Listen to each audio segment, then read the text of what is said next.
జగన్మోహన్ రెడ్డి గారు మరి 18,000 అని చెప్పి అకౌంట్ లో వేస్తున్నారు. ఎలా అనిపిస్తుంది? మాకేమీ ఇట్లేదండి జగన్ గారు. మరి అదేంటంటే జగన్మోహన్ రెడ్డి సంక్షేమ పథకం అందని ఇల్లు లేదు, ఏ ఇంటికి వెళ్ళినా చూడు ఏదో ఒక సంక్షేమ పథకం అందుతున్నా. ఎవరికి వేసాడు? మాకైతే ఇట్లేదండి. మరి ట్యాక్స్ ఎలా కడుతున్నారండి? మనం ట్యాక్సీలు అంటే మేమేం చేస్తాం, ఓన్లీ కట్టాలి కదా. ట్యాక్సీ పరంగా ఏంటి ఎంత కడుతున్నారు? ఉంటాయిగా, ఏ సమస్యలు ఉంటాయిగా. మాకు ఇసుక లారీలు ఉన్నాయి. ఈ లారీలు తిరిగినా తిరగకపోయినా ట్యాక్సీలు ఏం తప్పవు, కట్టాల్సిందే.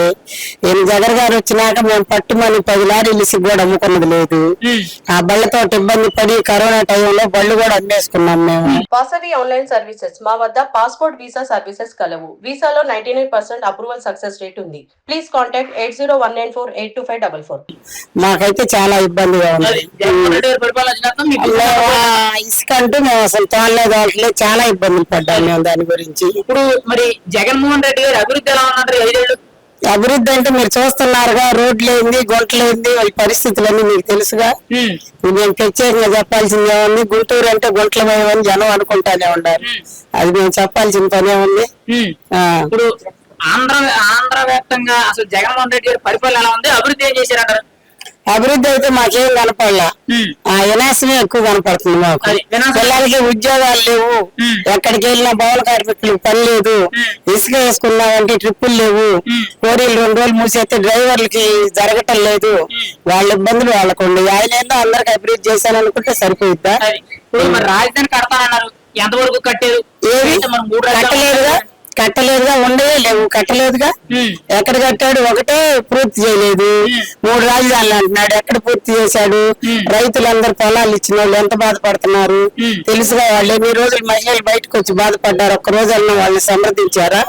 జగన్ గారు నేను ఆడవాళ్ళ గురించి ఆలోచిస్తానంటాడు, వాళ్ళ గురించి పట్టించుకున్నాడు? వాళ్ళు తిరుపతి దాకా కాలినడకతో వెళ్ళారు, వాళ్ళ బాధలు పట్టించుకున్నాడు? ఒక్క రోజన్న వాళ్ళ రాజధాని రైతులు రాష్ట్రం అంతా ధర్నాలు చేసి ర్యాలీలు చేశారండి. రాజధాని రైతులు కొంతమంది చనిపోయారు కూడా.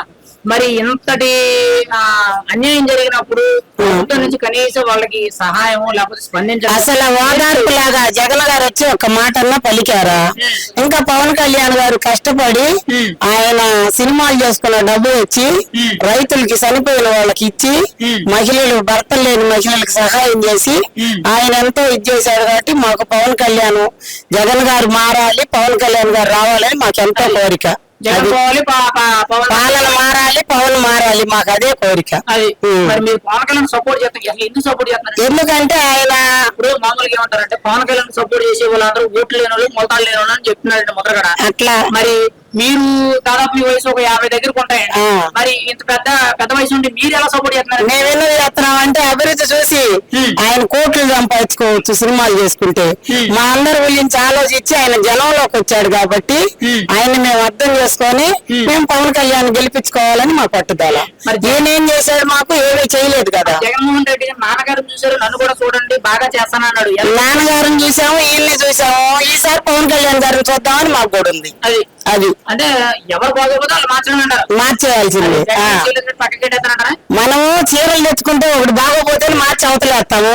మనిషి పరంగా బాగోనప్పుడు ఏం చేస్తాం? పాలన మారాలని కోరుకుంటాం. ఏమైనా అది జగన్మోహన్ రెడ్డి ఈసారి రెండోసారి నేనే సీఎం, నేనే ఆయన చేస్తే అయిపోద్దాం, మేమందరం వేయాలిగా. మాకు పవన్ కళ్యాణ్ రావాలని ఉంది పక్క, ఆయన్నే గెలిపించుకుంటాం మేము. మరి మీ అదృష్టం బాగుండి మళ్ళీ జగన్ సీఎం ఏం చేస్తారండి? రారండి, ఎట్టొస్తారు మనం అనుకుంటే సరిపోయిద్దా? జరగాలిగా. ఒకవేళ మేబీ మీరనేటట్టు మీ అదృష్టం బాగుంది, జగన్మోహన్ రెడ్డి రెండోసారి సీఎం అయ్యాడు, మీరేం చేస్తారు? మొదటి పని ఏం చెయ్యం మేము. ఇక ఇది మా దరిద్రం అనుకోని ఊరుకుంటాం, అంతే. నెత్తులు కొట్టుకోవడం అంటారా? అన్ని చెప్పండి నేను. ఇక మా దరిద్రం నాకు బాగలేదు అనుకుంటాం. పవన్ గారు గెలిచారనుకో అభివృద్ధి జరిగిద్దని నమ్మకం పెట్టుకున్నాం మేము. అది ఇప్పుడు పవన్ కళ్యాణ్ గారు గెలిస్తే పక్కాగా చేస్తాడని గ్యారెంటీ ఏంటండి?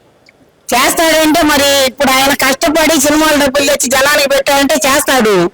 అదే ఈయన చెప్పాడు చూడు, ఆది గారు ఏం చెప్పాడు? ఓడిపోయాడు అంటేనే ఇన్ని మాటలు చెబుతున్నారు, ఇన్ని బాధలు తీర్చాడు, గెలిస్తే కష్టం మీ కాంపౌండ్ దాటినీయడని అలానే చూసుకుంటాడు. అది అయితే మీ కష్టాల్లో ముందుంటాడు. మరి ఫైనల్ గా అయితే పిఠాపురాన్ని పవన్ కళ్యాణ్, వంగ గీత గారు పోటీ చేస్తారు, ఎవరు గెలుస్తారంటారు? పవన్ కళ్యాణ్ గారు పక్కా. లక్ష పైనే. లక్ష పైన తగ్గేదే లేదు. మరి వంగకైతే మీ ఇంటి ఆడపడిచి మూడోసారి గెలిపించారు. ఎన్ని ఆడపడుచులైనా ఏమి లెక్కలేదు, మాకు పవన్ కళ్యాణ్ ముఖ్యం. ఏంటి ఆడపిల్లలకి అవకాశం ఇస్తారంటారు ముందు ఎప్పుడు ఏం కాదు అంతే. మరి వంగగీత గారు ఈసారి ఛాన్స్ లేదన్నారు, మరి ఆవిడ ఏం చేద్దండి? ఏం చేస్తుందో మనకేం తెలుసు, ఆమెను పెట్టిన వాళ్ళు వాడు చూసుకుంటారు ఆమె సంగతి. మేము బట్టి పవన్ కళ్యాణ్ గెలిపిస్తాడు. మరి అదే పవన్ కళ్యాణ్ కాపు, పవన్ కళ్యాణ్ కాపు సామాజిక నేత, ఈయన ముద్రగడ పద్మనాభం కూడా కాపు సామాజిక వర్గం. మరి ఆయన్ని ఈయన పక్కగా ఓడించి తీరుతారు, ఓడించలేకపోతే నేను రెడ్డి అందరూ కాపులే. కాపులందరూ ఆయన పక్కుంటే ఇదెందుకు, అంతా బాగుంటే ఆయనే ఉంటే తెల్లచీరతో పనే ఉన్నారు. కాపులు అటు చేరితేనే ఇదంతా వచ్చింది. అందరూ బాగుంటే అనుకునే వాళ్ళు ఎవరు?